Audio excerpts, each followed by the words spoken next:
To call this piece a hunt board, a pot board, a server, a buffet.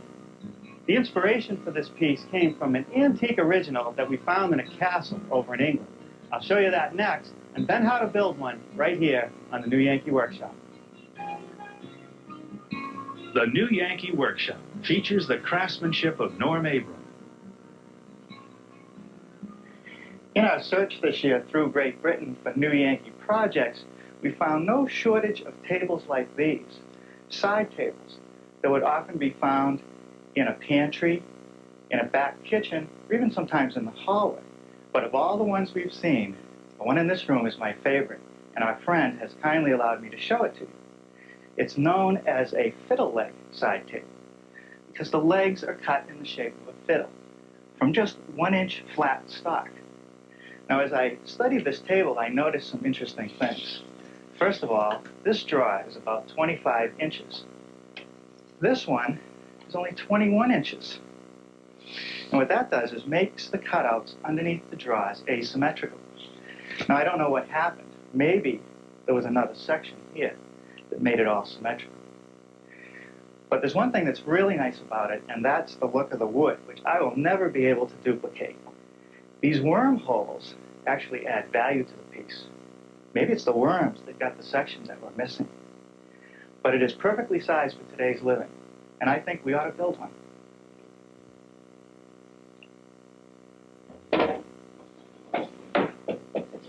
Well, what do you think of our version of the classic sideboard? I built ours from white oak. I couldn't find any wood with wormholes in it. In fact, when I went down to my hardwood outlet and asked if he had any, he looked at me like I was crazy. Now, I made ours with 3 drawers instead of 2, and I kept the decorative cutouts under each drawer section. I copied the fiddle leg exactly from the original. But oh yeah, I added this shelf down at the bottom, a pot shelf, because the original, it seemed, had very flimsy legs. They moved around a lot. By having this shelf, it'll add a lot of stability, and it'll give me more storage area.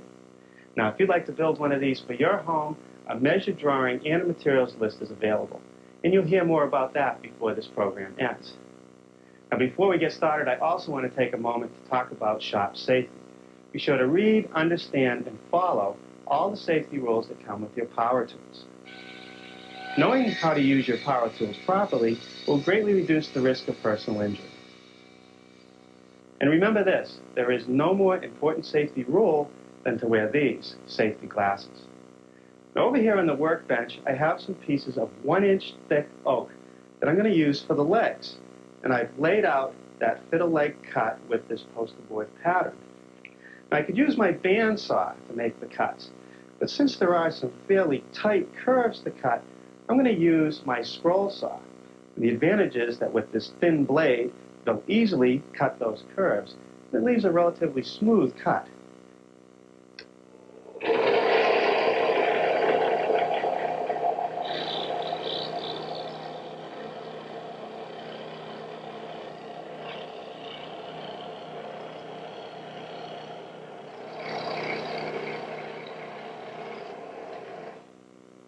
So just a little bit of touch-up sanding here at the drum sander, and then we'll go on to the next step.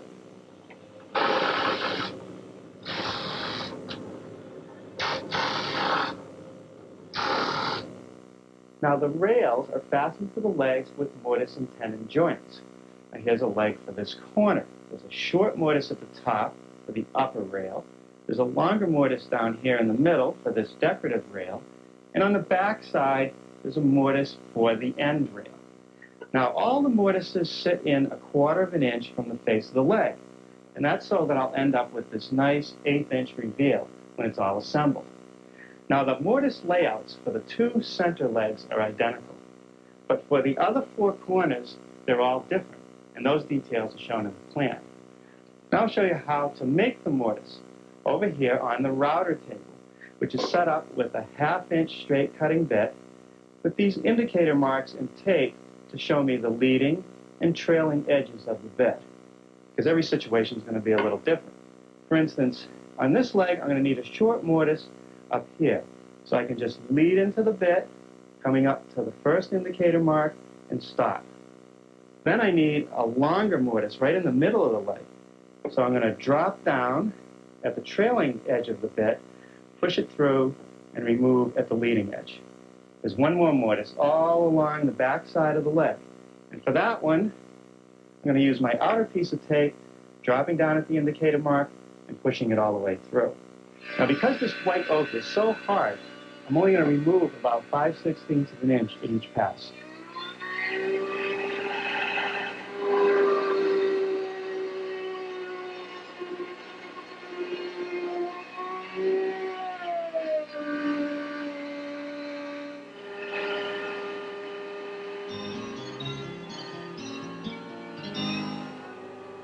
The next thing I want to do to the legs is make a dado to receive the pot shelf. Now on these center legs, it can run all the way through. But on the corner legs, I need a stop dado, and the shelf doesn't go out to the edge.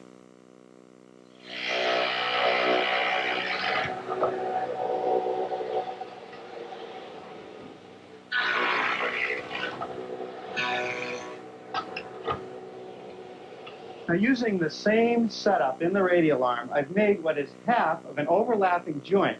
This portion on the top of the center legs, another portion cut in the top rail. And when the two are put together, this makes a very strong joint that is going to tie the whole piece together. Let me show you how the assembly is going to go together. Here is one of the blanks that's going to become a decorative arch under the drawers. Of course, I'll make the cutout later. But I've already formed one of the tenons, and that's meant to just slip snugly into the mortise. Not too tight, not too loose. Now to make the tenon, I'm going to start over at the radial arm, where it's still set up with a stacked dado head cutter.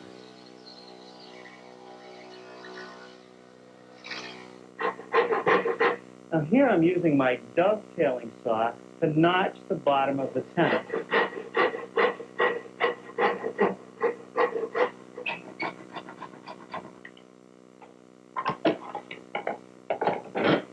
Now for the top of each tenon, I'm going to use my wood rasp to round it over to fit the mortise.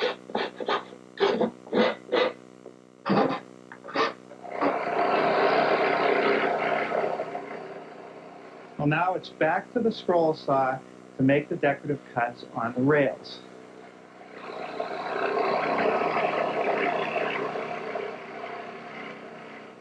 Now I remove the top so that I can show you the inner anatomy.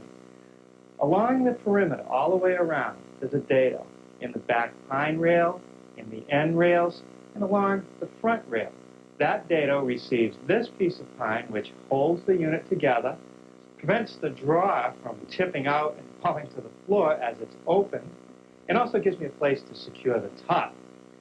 You'll also receive these corner brackets, which hold the unit square, and are also used to fasten the top.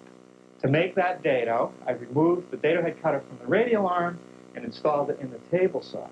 It's set up for 3/4 of an inch width and 1/8 of an inch depth.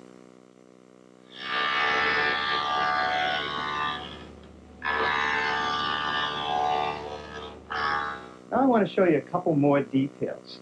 Along the bottom edge of the back rail, there's a rabbet, and that's to locate the drawer runners. Along the front rail, there's also a rabbet. That little ledge acts as a support for the drawer runner. And it also locates it properly so that it's just a bit above the rail, so that as the drawer slides in, it runs on the runner, not the rail.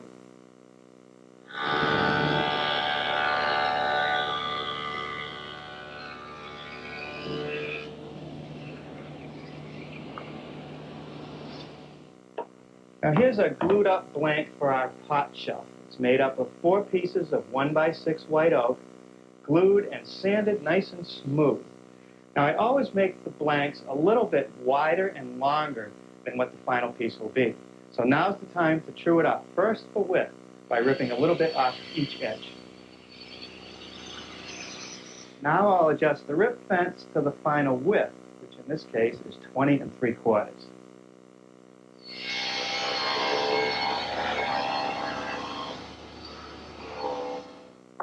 Now to make the crosscuts, I'm using a straight edge clamp set square to the edges so I can guide the base plate of my small circular saw.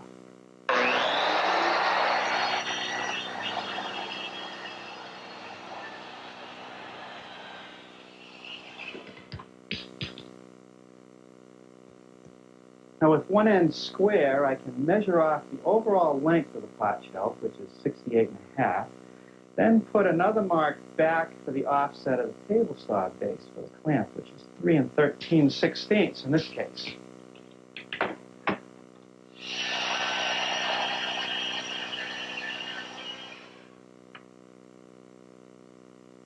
Look again at the prototype and note that the pot shelf is notched around all the legs. And this side cut right here has to be pretty good because you want it nice and snug. Now to make that cut, I'm going to use my dovetailing saw and go around to each leg location. I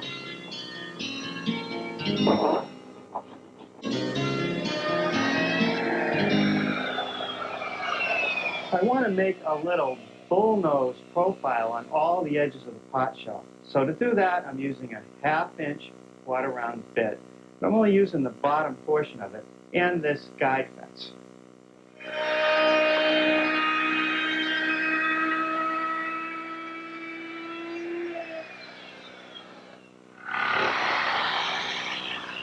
Now to make the rest of the knots for the leg, I'm just using my handheld jigsaw. And I don't have to be too fussy with this cut because it's going to be concealed by the dado that I made in the back of the legs. Well, good morning.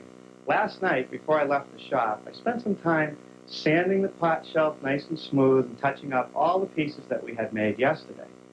And I'm getting started today by completing the stop dados at the bottom of each leg. Just fit it on the pot shelf where it's going to go and trace the outline of the bullnose. I'm going to take it over to my drill press, which I've set up with a 3/8-inch Forstner bit, which will cut a nice flat bottom, and adjusted the stop so that it'll end at the portion of the dado that's already cut. Now I'm just going to nibble away the rest of the material.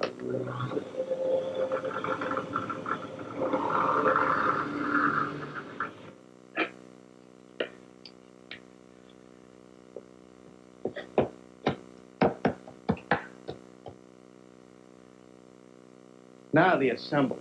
But before we get started, I want to show you something. This situation here is a classic cross-grain situation. The grain of the leg runs up and down. The grain of the rail runs across. And I noticed that on the antique original, because they had pinned the tenon both bottom and top, it actually split in several cases. You need to allow for some movement of the wood. So I'm only going to glue the top portion of the tenon. And I've even made the mortise a little bit bigger so that this has the freedom to move. And after all, the only portion of this decorative rail that really adds strength is across the top, where we have wood running from side to side.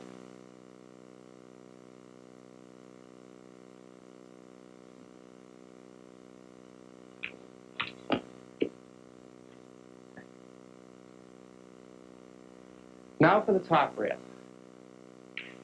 Okay, with that set in place, we'll put a clamp on it. Now I'm just putting a couple 3/4-inch brads at each joint from the back side for good measure. Now for the back rail assembly, which is just a single pine rail. And I'm only going to glue half of the tenon in this situation, just the top portion.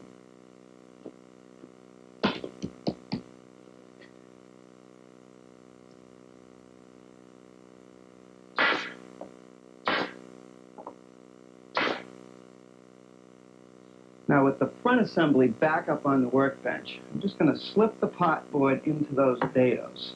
Dry, no glue.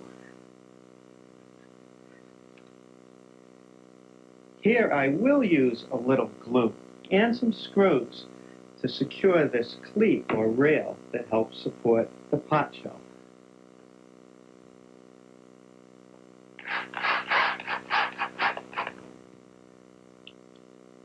All right, now for the end rails, the assembly is pretty much the same, and I'm gluing about half the length of each of the tenons. I'll just slip them into place, add the back rail, clamp it together, and pin it. Now the back rail under the pot shelf is installed the same way as the front one.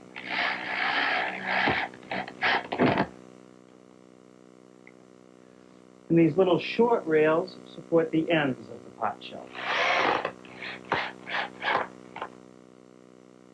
Now, I can't stress enough that we have to allow this potboard to move freely. Now, the notches that I made in the potboard don't go all the way to the bottom of the dados. There's actually a little space in there so it can move in and out.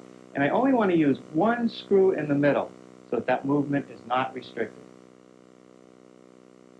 And with a little plug, you'll never know that the screw is even there.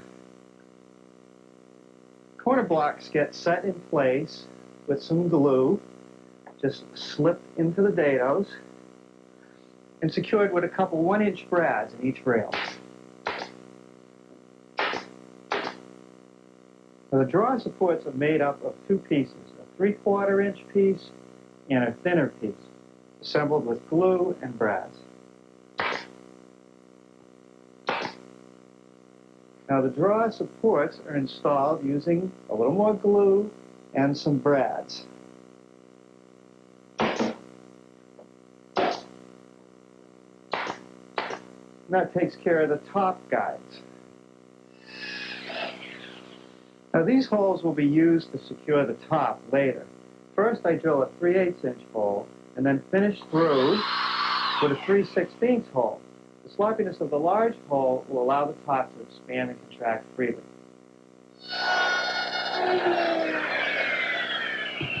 Now, that was the first pass to make the edge detail of the top using a 1/2 inch router bit. Now, I'll lower the bit a little bit and make the final pass.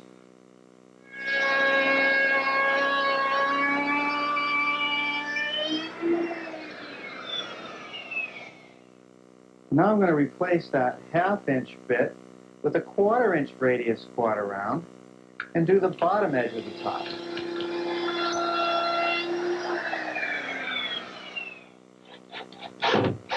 Now those screws will secure the top. Now I'm putting this band molding right around the underside of the top. And what that does is gives it a little decorative look and the illusion of thickness. Now I'm attaching it just to the base, not to the top itself. Take a look at one of our prototype drawers. It's made up of a plywood box and an applied front made out of the oak. And that consists of a raised panel that's trimmed in a tiny molding. I'm going to start by making the raised panel section. So I've set up my shaper with a panel raising bit or cutter, and I've mounted a blank in my miter gauge. I'll mill the ends first, then the length.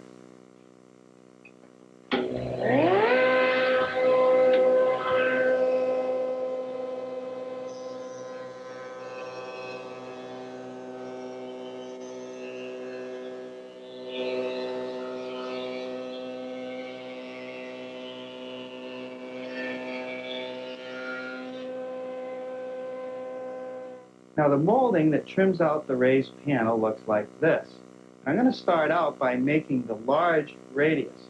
And to do that, I've set up my router table with a 1/2 inch rounding over bit, and I'm going to run this piece of blank stock through.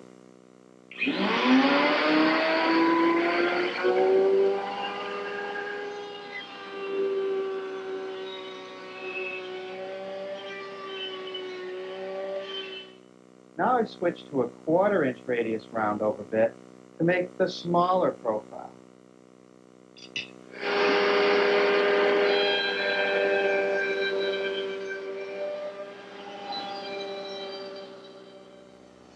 Now I'll just make one pass of the table saw to make the little rabbit. Now my molding pieces get mitered at the corners and installed with some glue and brads. Each drawer consists of 6 components. The box is made from cabinet-grade plywood, which means it has no voids or knots. The bottom is a 1/4 inch, and all the sides are 1/2 inch thick. And after it's assembled, the oak face front gets attached. Now, I want to start by making some dados along the back of the side pieces to receive the back of the drawer.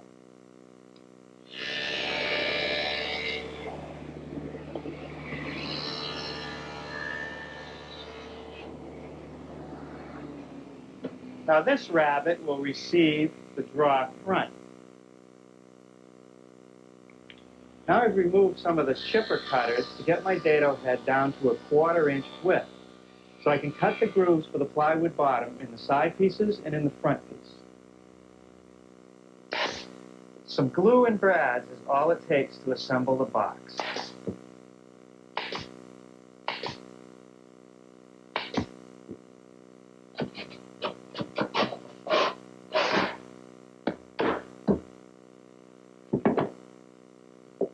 Now with everything square, I'll nail along the back edge.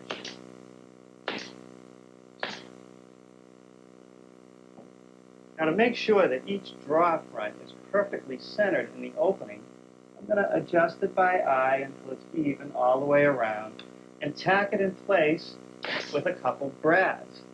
Then I'll secure it permanently from the inside with some screws. Now all that's left is to apply the finish and find some nice brass hardware. Now the finish for our sideboard is a combination of an English walnut stain and Danish oil. Now I dusted the whole piece off completely before applying any, and really just put on a liberal amount with a brush and let it soak in and dry for about 8 hours before the next coat. 3 coats is the minimum, but every coat you put on will make the wood look richer and protect it even more. To maintain this piece, a couple coats of wax every few months should do the job.